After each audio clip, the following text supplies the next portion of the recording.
푸틴은 결국 참지 못하고 폭발했습니다. 어제 저녁 미국에서는 러시아에 대한 이른바 지옥의 제재에 관한 문서의 최신 개정본이 공개되었습니다.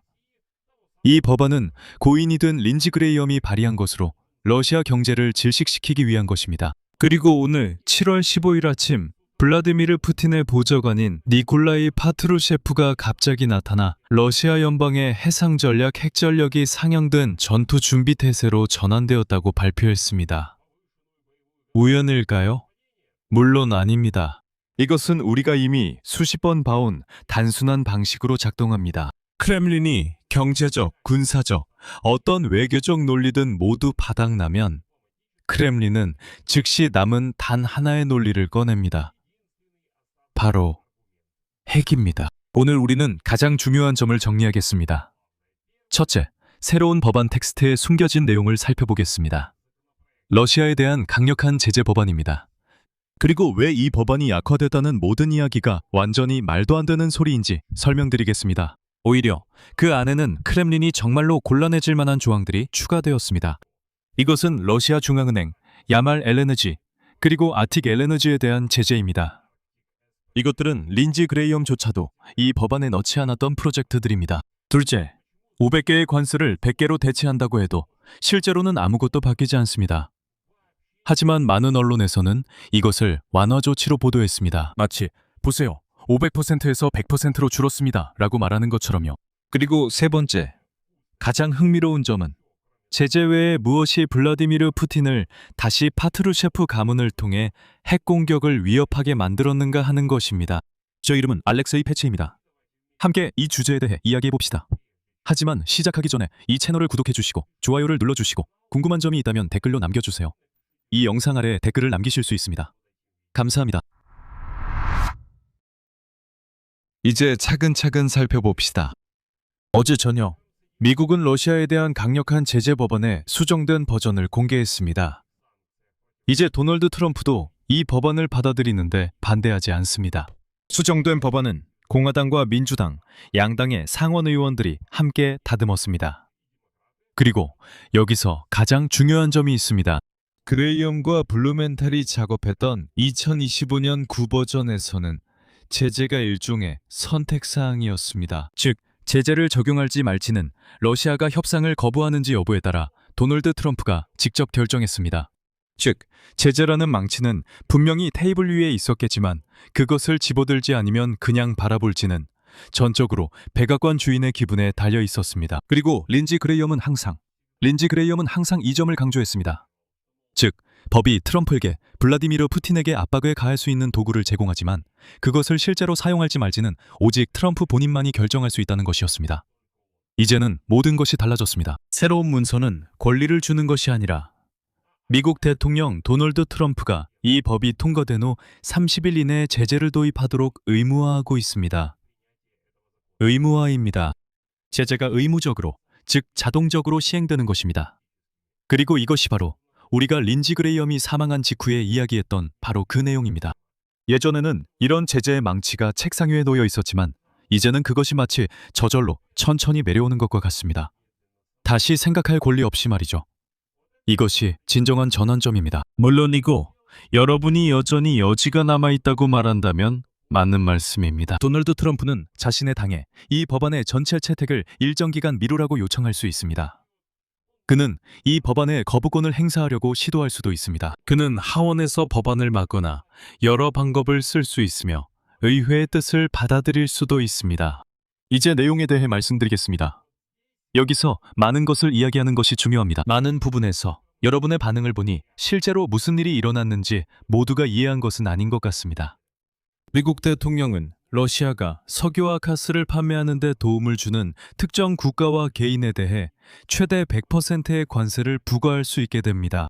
또한 크렘린의 제재 우회를 돕는 그림자 선단 관련자에게도 관세가 부과됩니다. 러시아산 석유의 5 주요 구매국이 이번 조치의 대상이 됩니다. 중국, 인도, 슬로바키아, 헝가리, 그리고 아제르바이잔입니다.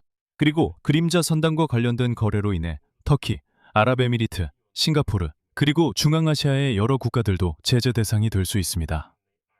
이제 가장 흥미로운 부분입니다. 왜냐하면 이 부분에 대해서는 많은 언론이 보도한 방식에 저는 단호히 동의하지 않기 때문입니다. 많은 언론들이 이런 식으로 보도했습니다. 법안에 대한 수정이 지옥 같은 제재 법안을 약화시켰다는 식으로 말이죠. 그 법안의 작성자가 사망한 이후에 말입니다. 그래서 저는 그 법안이 어디서 약화됐는지 모르겠습니다. 항목별로 설명하고 해설도 곁들여 모두가 이해할 수 있도록 하겠습니다. 자, 이른바 첫 번째 약화입니다. 러시아의 무역 파트너들에게 500%의 2차 관세를 부과하는 대신 100%로 바꿨습니다. 완화처럼 들리죠? 그렇죠? 그러니까 500이었는데 100이 된 거니까요. 겉보기의 기준이 5배나 낮아진 듯합니다. 하지만 실제로는 전혀 아무런 의미가 없습니다. 100%든 500%든 500%든 얼마든지요. 100%가 넘는 모든 것은 금지적 관세라고 불립니다. 괜히 그렇게 불리는 게 아니죠. 즉, 100% 관세는 어떤 거래 상대와의 무역도 완전히 죽여버립니다. 500%는 물론 제목으로는 멋지게 들리죠. 500%라고 하니 굉장히 위협적으로 들리죠. 하지만 실제 경제적으로는 100%나 500%나 효과는 완전히 똑같습니다.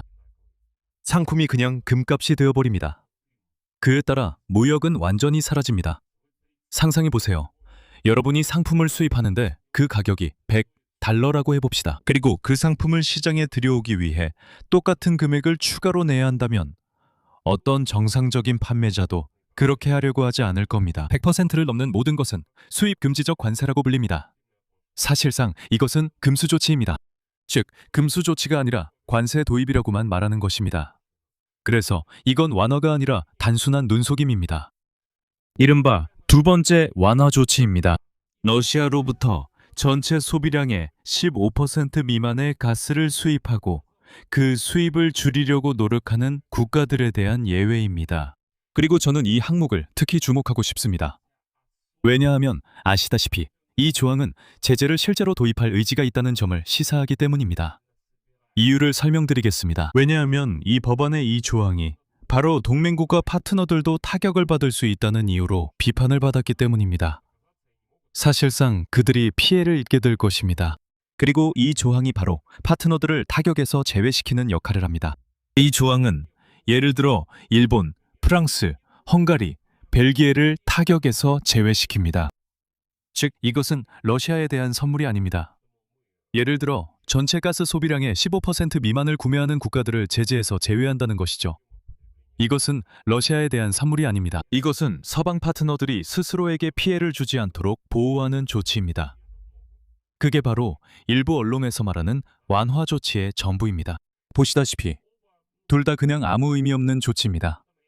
이제 실제로 강화된 부분을 보시죠. 이 부분들은 정말 중요한 내용들이니 꼭 주목해야 합니다. 첫 번째 강화 조치는 서방 해양 서비스에 의존하지 않는 러시아 그림자 선단 선박들에 대한 제재입니다. 표현이 좀 애매하긴 한데 아마 이런 내용일 겁니다. 유럽 항구에서 정비를 받거나 유럽 보험을 들고 운항하는 유조선들에 관한 이야기죠. 그리고 이게 가장 중요한 부분입니다. 잘 생각해보면 러시아 석유의 약 3분의 1이 여전히 그리스, 키프로스, 몰타 등 다른 나라를 통해 완전히 합법적으로 수출되고 있습니다. 네, 가격 상한선이 하지만 모두 합법적으로 진행되고 있습니다. 이 허점을 막으려는 것입니다. 즉, 만약 그 배가 그림자 선단에 속한 유조선이라면 누구도 그 배와 거래할 수 없습니다. 합법이든 불법이든 가격 상한선이 있든 없든 상관없이 그냥 금지된 겁니다. 그냥 이 더러움에 손도 대지 못하게 금지한 겁니다. 러시아 것은 전부 더러운 것이라는 거죠. 이 더러움에는 누구도 손을 대면 안 됩니다. 두 번째 강화 조치가 있는데 이건 훨씬 더 심각합니다. 러시아 금융기관들에 대한 제재인데 러시아 연방중앙은행도 포함됩니다. 이건 제가 말씀드리자면 적어도 어떻게 될지 지켜보는 것만으로도 흥미롭다고 할 수 있습니다. 왜냐하면 중앙은행에 대한 제재는 어떤 특정 회사나 개별 은행에 대한 타격이 아니기 때문입니다. 이건 루블을 지탱하고 국가 전체 예산을 관리하는 그 자체의 메커니즘에 대한 타격입니다. 이건 더 이상 말하자면 단순히 주머니 사정 정도가 아닙니다. 이건 경제 전체에 척추를 때리는 것입니다. 즉, 예전엔 개별은행에 제재했지만 이제는 중앙은행을 직접 겨냥하고 있습니다. 그리고 또 하나의 강화입니다. 세 번째는 러시아의 최대 에너지 프로젝트인 야말 LNG와 그리고 매우 중요한 아르크틱 LNG1, 아르크틱 LNG2, 그리고 아르크틱 LNG3 프로젝트에 대한 제재입니다. 그리고 이 부분은 특히 최근 파이낸셜 타임스에서 나온 유럽인들이 러시아산 액화천연가스를 대량으로 구매했다는 소식을 떠올리면 더욱 의미가 있습니다. 여러분은 그 가스가 어디에서 왔다고 생각하십니까? 바로 그 야말 LNG와 아르크틱 LNG에서 온 것입니다. 즉, 이 미국의 제재는 크렘린이 전쟁 자금을 조달하는 또 다른 외화 수입원을 차단하는 것입니다. 결국 우리가 얻는 결론은 이렇습니다. 이 법안의 이른바 약화는 전혀 의미가 없고 강화 조치는 정말 강력하다는 것입니다. 중앙은행 그리고 러시아의 LNG 프로젝트들도 목록에 포함되어 있습니다. 이것은 죄송하지만 법안의 완화가 아니라 오히려 강화입니다. 그래서 이 법안이 약화되었다고 쓴 사람들은 아마도 법안을 읽지 않았거나 아니면 그 안에 뭐가 쓰여 있는지 이해하지 못한 것입니다. 사실 또 하나의 남은 의문점이 있습니다. 바로 전날 도널드 트럼프가 이 법안이 아직 완전히 준비되지 않았다고 언급했지만 그는 확실히 이를 지지한다고 했습니다. 핵심이 뭔지 아시겠죠? 아직 이 법안에 2차 관세가 포함될지 여부는 알려지지 않았습니다. 이란과 헤즈볼라와의 거래에 대한 것입니다. 트럼프는 오늘 그런 가능성을 열어두었고 솔직히 저도 두 손 들어 찬성합니다. 왜냐하면 이란과 러시아에 대한 제재가 한 묶음으로 표결될 때 도널드 트럼프의 특정 지지자들이 모스크바에 대한 제재만 따로 표결하는 것을 방해할 수 없기 때문입니다. 왜냐하면 그들은 바로 이란에 대한 타격에 찬성표를 던질 것이기 때문입니다. 즉 그들은 트럼프가 말하는 대로 따를 것입니다. 트럼프가 우리는 타격에 찬성표를 던진다, 이란에 대해 라고 말하면 같은 패키지 안에 모스크바에 대한 타격도 포함되어 있습니다. 그들은 어쩔 수 없이 그것에도 찬성표를 던질 수밖에 없습니다. 그래서 여기서는 오히려 저는 장점이 있다고 봅니다. 비록 여기서 이미 민주당원들이 이 모든 것을 위해 법안을 다시 써야 한다고 투덜대고 있지만 그건 시간이 걸리는 일입니다. 이란의 무역 파트너들은 자신들만의 특수성이 있으며 러시아와는 사정이 다르다고 말합니다. 뭐 어쨌든 추가된다면 나쁠 건 전혀 없겠죠. 두고 봅시다. 그렇다면 왜 우크라이나에 이 모든 것이 필요할까요? 목표는 러시아를 벌주기 위한 것만은 아닙니다. 린지 그레이엄의 공동 발의자인 민주당 상원의원 리처드 블루멘탈이 이를 직접 설명했습니다. 다음은 인용문입니다. 이것은 미국에 영향력을 줄 것이고 또한 우크라이나가 평화협상에서 결정적인 영향력을 갖게 해줄 것입니다. 왜냐하면 궁극적인 목표는 평화이기 때문입니다. 아무도 이 전쟁의 지속을 원하지 않습니다. 제재는 목적이 아니라는 논리입니다. 이것은 단지 망치일 뿐입니다. 린지 그레이엄이 그렇게 불렀듯이 러시아의 뻔뻔스럽고 더러운 얼굴을 때리고 협상 테이블에 앉히기 위한 도구입니다. 그리고 그 조건은 우크라이나가 영향력을 갖게 되는 상황입니다. 즉, 러시아에 부탁하는 게 아니라 망치를 머리 위에 들고 협상에 앉든지 머리 다칠 줄 알지 라고 말하는 겁니다. 그리고 도널드 트럼프 본인은 오늘 그 문서가 채택될 가능성을 인용하자면 상당히 높다고 평가했습니다. 그러니까 일이 점점 결말로 향하고 있다는 뜻입니다. 게다가 도널드 트럼프 본인은 오늘 다시 한번 블라디미르 푸틴을 협상 테이블에 앉힐 실제적인 기회가 보인다고 밝혔고 결국 푸틴이 전쟁을 끝내는 데 동의할 것이라고 말했습니다. 그리고 바로 이런 상황에서 바로 같은 날 크렘린이 자신의 답변을 내놓았습니다. 블라디미르 푸틴의 보좌관인 니콜라이 파트루셰프는 러시아의 해상 전략 핵 전력이 완전한 전투 준비 태세에 있다고 엄숙하게 발표했습니다. 그리고 해군은 러시아의 이익을 세계 여러 해역에서 보호하고 있다고 말했습니다. 그리고 필요하다면 러시아는 모든 적들에게 핵무기를 사용해서 그들이 감당하지 못할 정도로 강력하게 타격할 것이라고 했습니다. 그렇게 느끼게 될 것이라고 했습니다. 그런데 솔직히 말해봅시다. 글쎄요. 아마도 누군가는 파트루셰프의 이 발언에 놀랐거나 겁을 먹었을 수도 있고 일부 러시아인들은 정말 흥분해서 와, 이제 우리가 사방에 제대로 보여주겠다고 외쳤을지도 모릅니다. 하지만 사실상 이건 전혀 새로운 소식이 아닙니다. 왜일까요? 전략 핵전력이란 본래 전략적이기 때문에 항상 하루 24시간, 일주일 내내 전투태세를 유지하고 있는 것입니다. 그게 바로 그들의 임무이고 그 때문에 존재하는 것입니다. 그래서 전략 핵전력이라고 불리는 이유도 항상 공격할 준비가 되어 있기 때문입니다. 그리고 파트루셰프가 전 세계에 이렇게 말할 수도 있었겠죠. 바닷물이 짜재기만 한 게 아니라 젖어 있다는 사실도 상상해 보세요. 믿겨주십니까? 오늘 파트루셰프가 핵무기에 대해 한 말이 바로 그런 겁니다. 여기서 중요한 건 본질이 아닙니다. 중요한 건 타이밍과 어조입니다.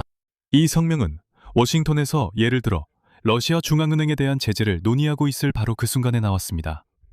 우연이겠죠? 네. 그리고 이 모든 것이 너무나 익숙한 패턴에 딱 들어맞습니다. 바로 얼마 전 크렘린 대변인 드미트리 페스코프는 다시 한번 핵무기를 크렘린의 주요 카드 중 하나라고 언급했고, 모스크바는 러시아의 존재 자체에 위협이 생길 경우 인용하자면 이를 사용할 준비가 되어 있다고 밝혔습니다. 이 방식은 원시적입니다. 원시적이고 예측 가능합니다. 경제적 입지가 약해질수록 핵 위협은 더 요란해집니다. 러시아 중앙은행에 대한 관세에 대응할 방법이 없을 때, 주요 LNG 프로젝트에 대한 제재에 대응할 방법이 없을 때, 우리가 계속해서 너에게서 석유와 가스를 사는 파트너들을 지킬 수 없을 때, 마치 핵탄두를 꺼내 전 세계를 향해 다시 흔드는 것과 같습니다. 똑똑해서가 아니라 절망에서 나오는 행동입니다. 그리고 바로 여기서 우리는 이번 에피소드의 가장 중요한 순간에 다다릅니다. 그런데 제재를 하겠다는 약속 말고 또 무엇이 푸틴을 이렇게 신경질적으로 만들었을까요? 왜냐하면 제재는 말하자면 도미노의 한 조각일 뿐이기 때문입니다. 전체 그림을 한번 맞춰보면 여러분도 모든 것을 이해하게 될 겁니다. 첫 번째, 연료 대란. 우리가 몇 회째 계속 이야기하고 있는 바로 그 문제입니다. 러시아의 정유 산업은 2005년 수준으로 후퇴했습니다. 어제 마지막으로 멀쩡하던 최대 정유 공장이 타괴되었습니다. 각 지역이 하나씩 차례로 비상사태를 선포해야 한다고 발표하고 있습니다. 그리고 석유 분야. 초강대국이란 나라가 한번 생각해보세요. 인도와 카자흐스탄에서 휘발유를 수입하고 있습니다. 두 번째는 중국 변수입니다. 어제 바로 이 유튜브 채널에서 여러분과 함께 월스트리트 저널의 보도에 따르면 그 절친인 베이징이 이미 조용히 그런 준비를 하고 있다고 이야기했습니다. 푸틴이 떠날 때를 대비해서 말이죠. 베이징은 푸틴 이후 러시아 차기 인사들과 이미 접촉을 시작했습니다. 베이징은 시베리아의 힘2 프로젝트를 동결했고 심지어 석유 구매도 대폭 줄였습니다. 그들은 이 물량을 크게 줄였습니다. 즉 주요 동맹국이 슬그머니 한 발 물러서서 마치 그냥 지나가던 사람인 척하고 있습니다. 그리고 때때로 전쟁이라는 불에 장작을 던져주듯 푸틴주의자들이 싸울 수 있도록 도와주기도 합니다. 세 번째, 6월의 전선입니다. 러시아는 점령한 것보다 더 많은 영토를 잃었습니다. 우크라이나의 장거리 타격이 러시아 후방을 체계적으로 불태우고 있습니다. 네 번째는 지지율입니다. 국영, 다시 한번 강조합니다. 국영 여론조사 기관 부치움은 블라디미르 푸틴에 대한 공개 신뢰도 지수가 29.5%까지 떨어진 이후로 아예 공개 발표를 중단했습니다. 즉, 러시아인 중 3분의 1도 안 되는 사람들이 푸틴을 신뢰한다는 뜻입니다. 부치움은 그 수치를 삭제해 사람들에게 보이지 않게 했습니다. 아마 작은 황제를 배려한 것 같습니다. 그리고 다섯 번째는 외교적 고립입니다. 트럼프, 심지어 트럼프조차도 앙카라 정상회담 이후 180도 태도를 바꿨습니다. 러시아의 정유 공장에 대한 우크라이나의 공격을 칭찬했습니다. 우크라이나에 패트리어 사용 허가를 내줬고 블라디미르 푸틴에게 약속했던 전화도 결국 하지 않았습니다. 다시 말씀드리지만 오늘은 7월 15일입니다. 트럼프는 7월 8일에 약속했고 그날 저녁 페스코프는 아직 전화 없지만 기다리고 있다. 푸틴은 준비됐다고 했습니다. 그는 이미 전화기 옆에서 도널드 트럼프의 전화를 기다리고 있습니다. 자, 우리는 도널드 트럼프가 이 한심한 작자 블라디미르 푸틴에게 전화할 시간이 있기를 바랍니다. 달력에는 7월 15일이 적혀 있습니다. 일주일이 지났지만 누구도 전화하지 않았고 무시당한 볼로드카 푸틴은 여전히 전화기 옆에 있는 듯합니다. 자, 그리고 우리가 이 모든 것을 종합해보면 파트루셰프의 핵무기 관련 발언은 힘의 상징이 아니라 궁지에 몰린 짐승의 증상이라는 걸 알 수 있습니다. 크렘린은 경제적, 군사적, 외교적 등 모든 지렛대를 하나씩 이뤄가고 있습니다. 이제 마지막 남은 하나만 남았고 다른 모든 것이 더 이상 통하지 않기 때문에 그 마지막 수단을 점점 더 자주 내보이고 있는 겁니다. 그리고 또 하나 주목할 만한 점이 있습니다. 이 모든 제재에 대한 페스코프의 반응이죠. 아직 시행되지도 않은 제재들에 대해서 말입니다. 오늘 그는 크렘린이 인용하자면 미국에서 나오는 발언들을 주의 깊게 듣고 기록하고 분석하고 있다고 밝혔습니다. 그리고 이어진 말 실수는 크렘린의 모든 희망을 고스란히 드러냈습니다. 페스코프의 발언입니다. 우리는 지금 미국인들이 다른 일에 바쁘다는 것을 보고 있습니다. 지금 미국인들은 우크라이나 사태 해결에 신경 쓸 여유가 없습니다. 바로 이겁니다. 즉, 모스크바의 전략은 페스코프의 한마디로 요약됩니다. 크렘린은 트럼프가 우크라이나까지 신경 쓸 여유가 없으니 제재가 없을 거라 기대합니다. 크렘린은 이란과 호르무즈 해협이 워싱턴에 관심을 돌려놓고 트럼프가 러시아까지는 신경 쓸 여유가 없을 것이라고 기대하고 있습니다. 페스코프는 말 그대로 미국이 지금 중동 문제로 정신없다는 점에 집착하며 자기 사람들에게 우리 좀 기다려보자. 저쪽이 좀 한가해지면 혹시 우리도 또 넘어갈 수 있지 않겠냐고 암시하고 있습니다. 일단 반응하지 말고 트럼프가 이 문제에 신경 쓰지 않길 바라자. 이게 크렘린의 계획이다. 이건 그 제재를 극복하는 것도 아닙니다. 계획은 그냥 조용히 기다리면서 트럼프가 한 번에 두 전선에서 싸울 만큼의 관심이 없기를 바라는 겁니다. 솔직히 말해서 그다지 좋은 선택은 아니지만 러시아인들에게는 다른 선택지가 남아있지 않은 것 같습니다. 자, 이제 정리해봅시다. 미국은 이번 사태에서 처음으로 자동발동 제재를 준비 중입니다. 즉, 도널드 트럼프가 마지막에 이를 무산시킬 권한이 없다는 의미입니다. 그리고 완화될 것이라는 모든 이야기와는 달리 법안의 본문에는 러시아 중앙은행과 LNG 프로젝트에 대한 제재가 포함되어 있습니다. 즉, 이제는 단순히 주머니가 아니라 제가 표현한 대로 금융의 척추를 겨냥하고 있는 것입니다. 그리고 크렘린은 이에 대해 아직 그나마 작동하는 유일한 것으로 대응합니다. 그래도 누군가를 겁줄 수 있는 것으로요. 바로 핵 준비 태세입니다.